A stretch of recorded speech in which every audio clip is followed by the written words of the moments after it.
You could have all the winners in the world, but if you don't have nobody to give them to, your games don't mean nothing. Right. So, I love when a guy calls himself the GOAT. Last time I checked, Sean, somebody gives you the name the GOAT. Is that not true? Or No, it is. You can't self-proclaim that. no, they claim to be goats, but what they're like is woats, the worst of all time, or a coat, corniest of all time.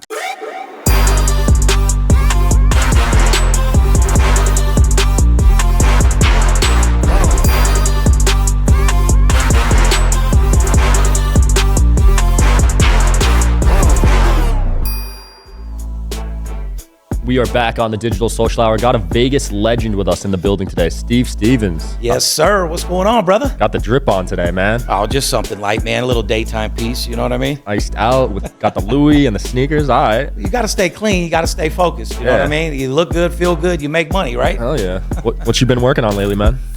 Man, as you know, right now it's football season. So college football, NFL's in full effect. Unlike any other time of the year, everybody comes out to bet football. Right. Grandma, grandpa, the valet parker, the chef, everybody you could think of loves to watch football and bet. Yeah. You've been betting for what, 20, 25 years? Man, I've been betting since I was 12 years old. Damn. I used to go into, Arizona Charlie's? No. It's a little hotel over there on Decatur. We used to go in there 11, 12 years old, put in bets, and they used to have the 99-cent buffet too. So we go in there and tear That sounds amazing. Yeah, because, I come from nothing, brother. I lived in North Las Vegas, streets, grew up in a predominantly black neighborhood. And, gave me a little game, though. Made me who I am today. I love it. Got that street cred. I mean, it's impressive that you're in the betting game that long because most people fizzle out. Oh, 100%. One thing you got to understand about my industry, man, is it's so saturated now. Yeah. I agree with the people when they tell you that they don't know who's real and who's fake because it's very hard to tell. Yeah. You got thousands of people claiming to be handicappers these days. Absolutely. How'd you get your nickname, Bookie Killer? The Bookie Killer, baby. That's what they don't call me Bookie Killer for nothing, So, it is what it is. We're grinding, new season. This should be one of the biggest sports betting years, in history as far as volume. Yeah. I used to always, promote the legalization of sports betting. Yeah. Here we are, fast forward it. We got dozens of states legal now, so. Yeah, it's looking good, man. Might be federally legal one day. I don't know if it should be. Like I said, I always said marijuana and sports betting. Yeah. People are going to do it anyway. Why not tax it, build some schools, make some roads, and stop charging me so much money for tax? You know what I mean? Yeah, absolutely. So what's the business model like? Because you run, I want to learn more about the way you operate. What about VIP sports? Yeah. As far as what's concerned, like with the clients or do you do you sell your picks? Yeah, obviously I have different levels of service that we sell. I sell my picks. You got, depending on what people, are betting per game, whether you're looking to build somebody a bankroll, you got a big time player, whatever it is, we adjust to, what they're doing. But mainly we sell a weekly package. Okay. Because, as well as I do, one game don't mean right. You could pick a winner. My 12-year-old could pick a winner. Yeah. What I like to do is get a client with us for a week so they could actually see, 6, 7 games and, how good we really are. Because anybody, can be whoever they want over the phone, but, proof's in the pudding. Absolutely. So do you know your win percentages and stuff over time? Right now on my personal plays, I've been hitting 74.3% the entire year. That's high. Absolutely. Well, also, I don't play 3 games a day, brother. Right. That's the biggest misconception, in my industry. Everybody out there, they're betting a game in the morning, they're betting a game in the afternoon. They lose a game, they're betting another game. The guys are going into something that they're not even prepared to do. Yeah. The formula for success in sports betting, money management and discipline. Yeah. A game a day, not every day, and the same amount of money on every game. Right. What do you look like? Let's say you bet 3 games, Sean. One at 300, one at 900, and one at $50. You only win the game for $50. You're yeah. However, if you bet 5 across the board and you had 1 win and 2 losses, you lose 1 unit, $500. Right. Yeah, that makes sense. You keep the same size for each bet. Absolutely. You don't have to vary it. You got to treat it like a business. You know, so many people get tied up in the excitement of it, betting with their hearts, going to the sports book, eating hot dogs and drinking beers. I treat it as a business. I'm looking to make money. Absolutely. I don't give a who wins the game as long as they cover the spread. So with that win percentage, you got to be banned from every casino. No, absolutely not. Really? That's what I used to, I've been banned from the Palms when the Fertittas owned it. When it was Cantor, but that was the only book I've ever been banned for. You know, a lot of people lie to you. You know, a lot of guys in my industry are scam. Oh, I'm banned. I'm this, that, and the other. With people like, you know, the Circa and all these new big casinos opened up, bro, they'll let your nuts hang. You want to come in and bet $500,000 on an NFL game? Bring it in. I like that Circa Sportsbook, man. It's impressive. It's dope. That's where I'm filming my new show, The $1 Million Weekend. I got all access over there. So sick. They're letting us do whatever we want over there. It's awesome. So what's the most you've like won in a year, I guess?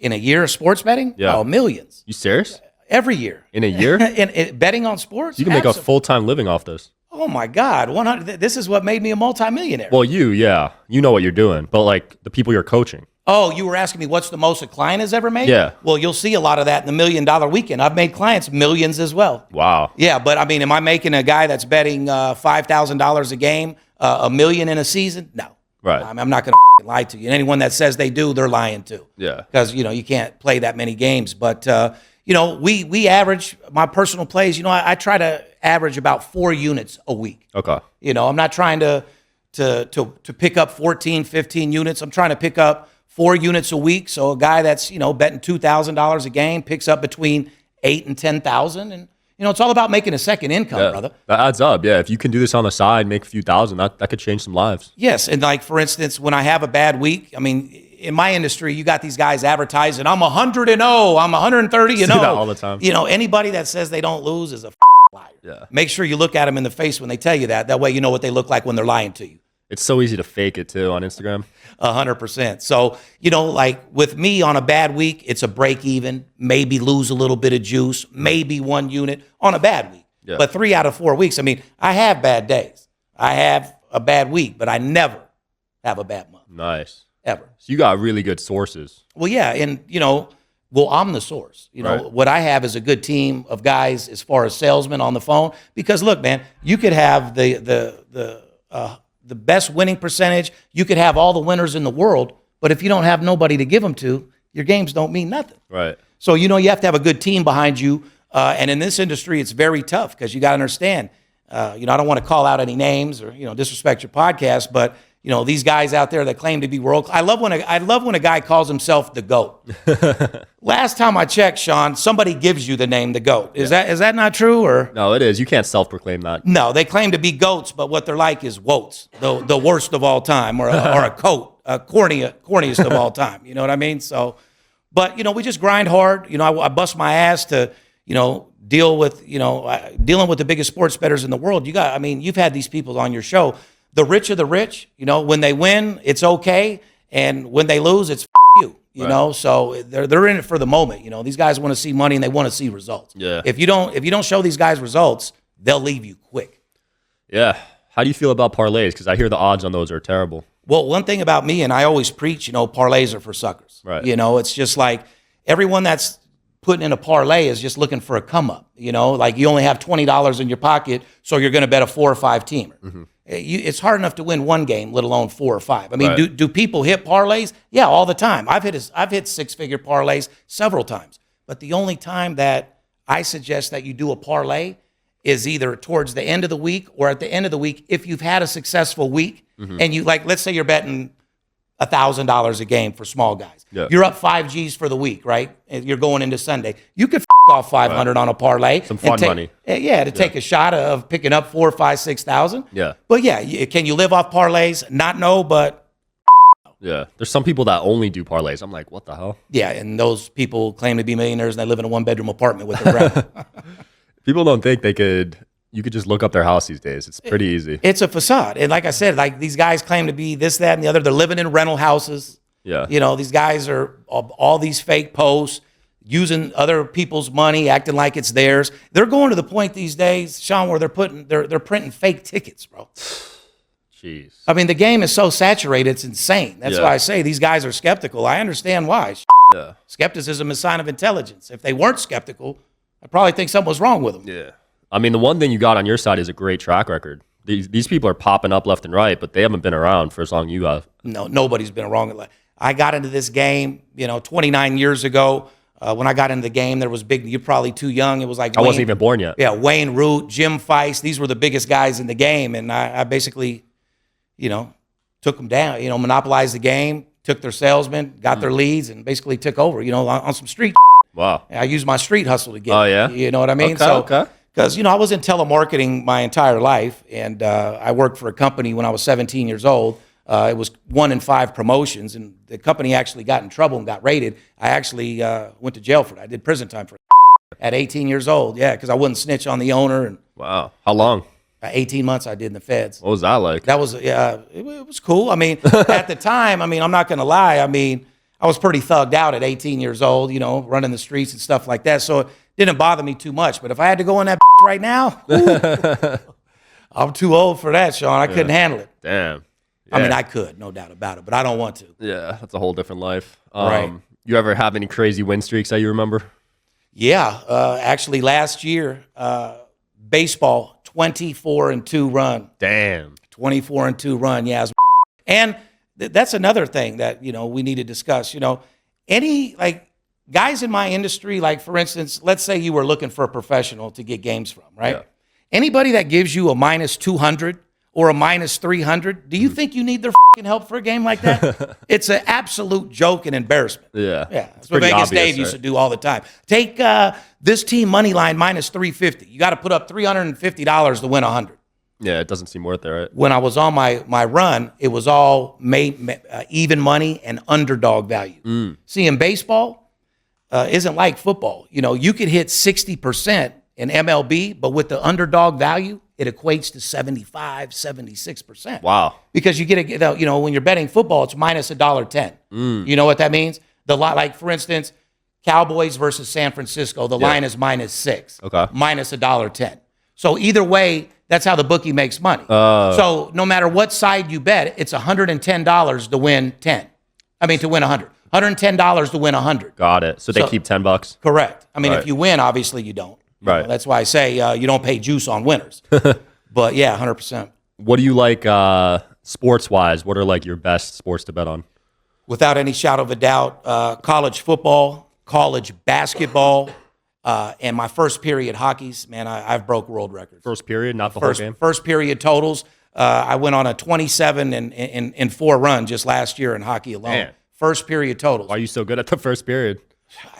You got to follow these trends and these stats. There's certain teams that they score a lot. And see, that's one of the reasons why a lot of people need a professional, because people don't even know what, first period over under is. Right. First period total. Just like a lot of people in baseball, right? A lot of people have been betting baseball lately, and the team that they bet is winning the entire game, and they lose at the end on some it's been happening constantly, because closers in baseball, for example, are nothing like they used to be. Mm-hmm. Like, I know that you're a youngster, but you still might even you were around when Mariano Rivera was well, for the Yankees. When the guy used to come in closing, you just know you won the game. He's not giving up. These guys here give up 4 or 5 runs that are supposed to be closers. Yeah. So dealing with a guy like myself, to help a person like that, you bet the first 5 innings.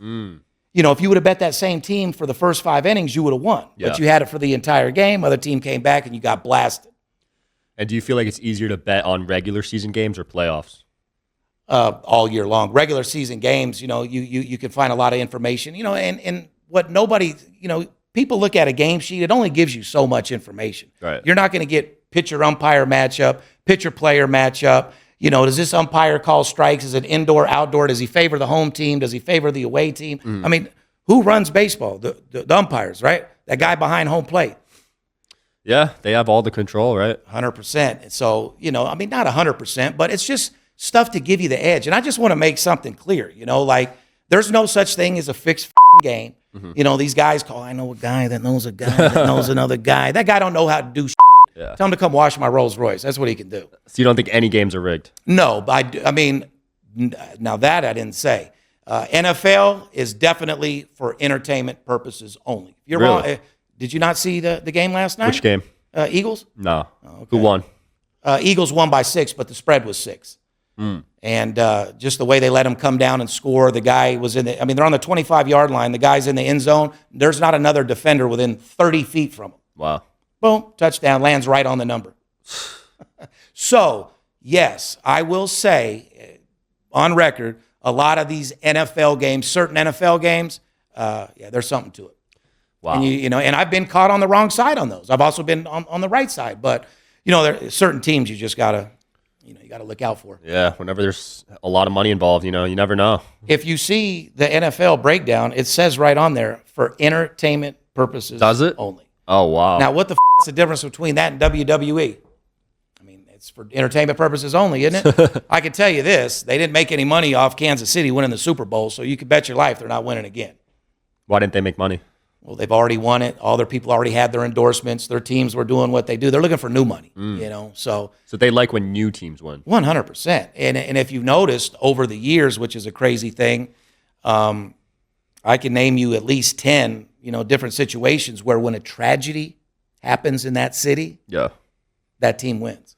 I can give you a tragedy in several different occasions, from Hurricane Katrina. I mean, it goes from 9/11 to Hurricane. I mean, it just goes down the line. It'll blow your mind. So a lot of it is almost like storytelling then, painting a picture. It is. It's not all like that, but it's definitely certain games in the NFL manipulated. College, no. College, they're out there to grind, get it done, and make the NFL. Yeah. How do you deal with all these haters, man? Because your industry gets the most I've ever seen. Dude, my industry has the most hate in the world. It's just absolutely disgusting. Everybody's putting each other down. Everybody's saying this. Everybody's saying that. I don't pay any attention to it. One thing about me is I don't even run my social media. Oh, yeah? Yeah, I have a team run it for that exact reason. Because, even though I'm older now, I am a kid from the streets. And, you send me a DM that says, F your daughter, or F you, and this, that, and the other, I'm liable to look up your address and come to your house, but I stay out of it. I'm not doing any of that, and I don't want to do that, but that's the feeling that I take. So that's why I'm actually not allowed to DM and run my social media. So you used to talk back to people when you ran it? Absolutely. Tell your girl to eat a and then come wash my car. You know what I mean? And not to mention, bro, I mean, it's part of the game. I mean, it's casualties of war. When you get a TV show on CNBC on prime time and you're doing your thing, and it is what it is. And plus, if you ain't got no haters, you ain't doing it. Yeah, for sure. So you can hate all you want, but at the end of the day, you better congratulate, because I'm getting it done. Hell yeah. You ever bet on any weird sports like ping pong, tennis, or anything, or you keep it mainstream? Yeah, I keep it mainstream. Like soccer, believe it or not, is the biggest sport bet in the entire world, and I haven't with soccer either. But college basketball, college football, NFL, hockey, baseball, NBA. Yeah. And there's some NBA games that'll blow your mind too. Seen some weird stuff in the NBA for sure. 100%. Well, the difference of NBA is you got players. A lot of stuff can happen in the NBA. Yeah. And that's a key thing. Like I was telling you off the air, you never want to bet a game the day before, especially in NBA. Really? Domestic violence, car wrecks. There's so many things that can happen. These guys are smoking other people's, and a lot comes with that. Yeah, so you bet day of. Yeah, I mean, you got a girlfriend that you love your entire life, and you got an NBA player at the bar with $50 million. Your girl's starstruck. He your girl. This dude wants to. It's nothing to the NBA player. It's something to somebody else. I'm not saying that's what it is, but you don't bet the game the day before, because several different elements could happen. Yeah. The night before. There's someone out there that probably bet on the Grizzlies to win the title. Yeah, a lot of people bet. That's a lot of people, bet futures. I don't really bet futures. I'm looking for the present.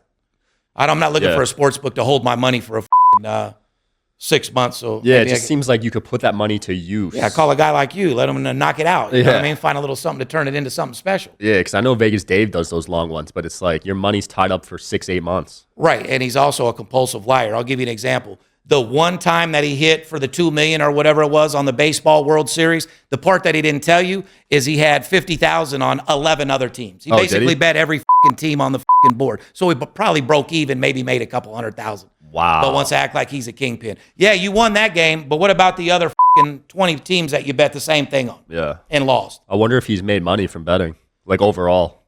I mean, I don't know. I mean, of course, the dude was good at marketing, so of course that he's made money. I'd be lying to you if it's what's his retention rate? He's not holding anybody. Right. It's just like hit a lick and bounce. Yeah. One thing about me is I'm looking for not only a client, but indeed a friend for life. I'm looking for a business relationship. Yeah. That's why, like, when you sign up with my service, you're not getting an email, you're not getting a DM, you're not getting a text.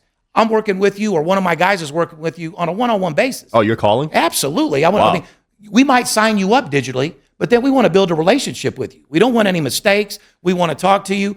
And that's what separates me from everybody in this business. Yeah, everyone else just puts an email blast out with their picks or like a Telegram group chat or whatever. Well, correct, because you know why? They're salesmen. See, they're not salesmen. That's why this industry has got so big, because of digital.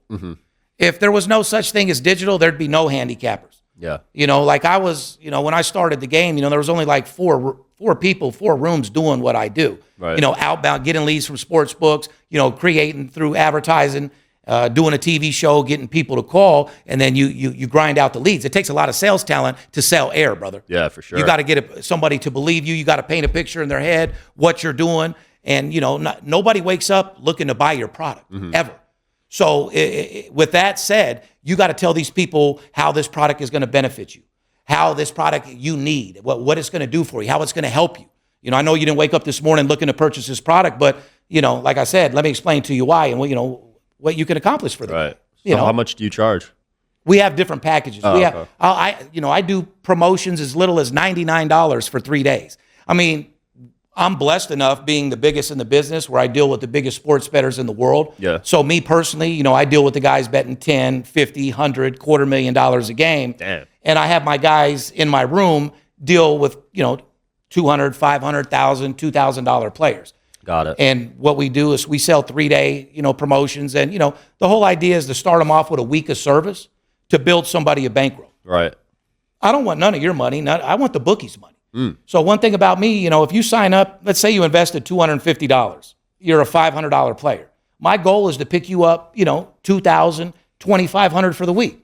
You know, at a $500 per game, you only need to pick up 4 units to make $2,000. Right. But let me ask you this. What investment in the world can you invest $250 and get back $2,000 in 7 days? I can't think of any. There's none out there. Yeah. So that's why it's a lucrative business. And when people treat this as a business like I do, you can see some real good results. Is it possible for bookies to lose money? No. So they make money no matter what. 100%. Yeah. That's the job we should be looking into. Well, no, well, I mean, like I said, if everything went bad for me, I would probably go offshore and own a sports book. But to be honest with you, because of the legalization of sports betting, these Costa Rica and offshore books, they're falling off, bro. They're having to move to video poker, roulette. Really? You know, like you see Drake on Instagram playing his roulette video. That's what they're moving into. Yeah. They paid him $100 million, I heard. I'm sure they did. Something crazy. But you know, I will tell you that's how it is. So what's your end goal? Do you want to own a sports book one day? Never. Never? Absolutely not. No. Why? No. Huh? Why? Too much work. And what are you going to move out of the country? Well, let's assume it becomes legal. It's legal now. Okay. But like I said, in order to be like a FanDuel or a Cantor or a Caesars, you know, Derek Stevens did it at the Circa, and I love him. But due to my record in the past, I can never get a gaming license. I mean, Because you're winning too much, or No. Just from what happened to me in the past with telemarketing and having a felony. Oh, they're super Gaming strict. Control Board don't play. right? Yeah, no, they don't play games at all. So, no, I wouldn't want to own a sports book. I'm blessed enough to where, you know, I could retire right now. And, you know, I ain't going to lie, the last, you know, year and a half, I've got pretty lazy. But this year I'm motivated. I'm getting back on the grind. I'm going to roll for about 5 more years, and I'm going to call it a day, brother. Yeah. I'm going to pass the baton. I've seen you take a little step back, actually. Uh-huh. Yeah, I got lazy. I ain't going to lie to you, Sean. I got lazy. I used to see you a little more, man. Come on, step it up. Well, I'm here, aren't I? You are. Like I said, so I'm getting back on the grind. I'm doing all sorts of different stuff. You know, I'm going to do the Cameron and Mace, you know, podcast. Nice. That's a good one. Support them as well. They got a nice little 30 mil for that. But yeah, I'm going to get back out there. I promise you. I mean, you know as well as I do, I got some great content, but if no one sees it, it don't mean Absolutely. And I know you're working on some big stuff. We can't talk about it, but No, we can talk about it. You want the $1 Million Weekend? Yeah. Absolutely. $1 Million Weekend, my new TV show. People are mad as hell at me because, you know, I put a little piece of it, and it's been a year since we've coming out. But what people don't understand is when you have a Netflix deal, I have a 14-episode deal. You have to do 14 full episodes, edited, the whole 9 yards before you even it comes out. Right. We're on 7. Each one's an hour. Each one's an hour, which takes Like that. 8 to 10 days for one What? episode. Oh, yeah. For 1 hour? Major TV production. Absolutely. Man, I'm in the right business podcasting then. No, 100%. It was the same with Money Talks. Every episode was 10 days. Damn. Yeah. How'd you get started in television with that first show, Money Talks? Well, as you know, I roll with my boy Floyd Mayweather, TMT. We've been boys forever. And at the time, you know, I was in the entourage, rolling with him, hanging with him every day. And then I opened up my sports service. And I don't know if you know, but my sports service and his gym are right next door to each other. We got Nice. the building over there in Chinatown. But they were filming 24/7. Yeah. You know the show on HBO before the boxers fight, you know, the 24/7 episodes. Yeah, Jackson Wynn, Todd Kreitz. Shout out to my boys. We just reunited for this new show, so we're going to make magic once again. Running it back. So they were filming Floyd's show, and they're like, who is this white boy next door with the 20 people smoking blunts, smoking weed, Ferraris, Rolls Royces, Lamborghinis in the parking lot? So, and the truth of the matter is, my boy Jackson working for Floyd, because, you know, Floyd don't drink, he don't smoke, you don't want that around him at all. So, you know, and these production guys, you know, they want to smoke a little weed. Yeah. So they smelt it over there, and he came over to see what was up. Wow. I think he just wanted a couple joints. Ended up kicking it off, being good friends. He's like, man, we got to do a TV show. We got to do a sizzle reel. Damn. And by the way, that sizzle reel was the hottest sizzle reel in Hollywood for 3 years straight. Because I was signed with William Morris Agency. I still am. Nice. Shout out to my boy Josh Pyatt. But yeah, I'm signed with William Morris Agency, which, you know, for a guy in my industry is very rare. I've never. You got NFL and NBA players that can't even get signed with William Morris. No, I've never heard of a regular guy being signed to WME. Absolutely. So, you know, and I'll tell you right now, check this out. My first meeting in Hollywood was with Ari Emanuel. Jeez. You know who that is? Yeah. Yeah. Mike Lombardo from HBO, Steve Levinson, and Mark Wahlberg. Oh, my God. That was my first meeting in Hollywood. What was it about? It was about Money Talks. Wow. We were going to either do a reality show on HBO, or we were going to talk about taking my life and script it just like Entourage or Ballers. That's sick. And that's the deal that I really wanted to do. I mean, you get Ari Emanuel, Steve Levinson, Mark Wahlberg, you do whatever they tell you. Yeah. You know what I mean? And CNBC came with a deal during that time we were talking. And for my business, to go on CNBC, where all the stockbrokers and everybody are who bets, you know, for my industry, it was the best fit. Yeah, that's nuts. You know, all stockbrokers are betting games, and betting big, living high, you know, doing their thing. What was it like kicking it with Floyd? Were you allowed to bet on his fights because you were close with him? 100%. I've been friends with Floyd for 28 years. Damn. I rolled with Floyd around the world for years before you know, I opened up VIP Sports. And if I wasn't with VIP Sports, I'd have been a millionaire rolling with Floyd to this day. I stepped off and did my own thing, but nothing but love for that dude. Love him. It's my boy for life. He's my family. You saw the whole come up. I was there when he drove a blue Lexus. Wow. That's crazy. I rolled with him every day. We used to go kick it at the Crazy Horse 2, like it was a thing. Crazy thing is, we go to the Crazy Horse 2, hang out. I'd be drunk. Everyone around us is up. And 4 a.m, he'd run home from the club. Run home. Really? Jog home from the club. Wow. That's dedication. About 15, 20 miles. Holy crap. Yeah. Run with the cars, all the Rolls Royces. We'd follow him in the car all the way to the house. That's nuts. Did you know he was going to be the GOAT, like early on? Man, that dude right there, man, he's pound for pound the best. I mean, yeah, as I've been around him, I mean, I've been with him 25 plus years, you know, sat front row at 20 plus fights. Yeah, the dude is he's different. He's different. He's a mechanical genius. Yeah. He never gets out of pocket. No. 9 out of 10 fights, somebody hits you the wrong way, you're going to get in your feelings, you're going to do something that you shouldn't be doing, and you're going to get yourself hurt. He always stays in pocket. Yeah. Best mechanical fighter, defensive fighter. In my mind, the best fighter of all time besides Ali. I mean, the record shows it. 50-0. Yeah. Steve. Well, like he says, don't hate me, congratulate me.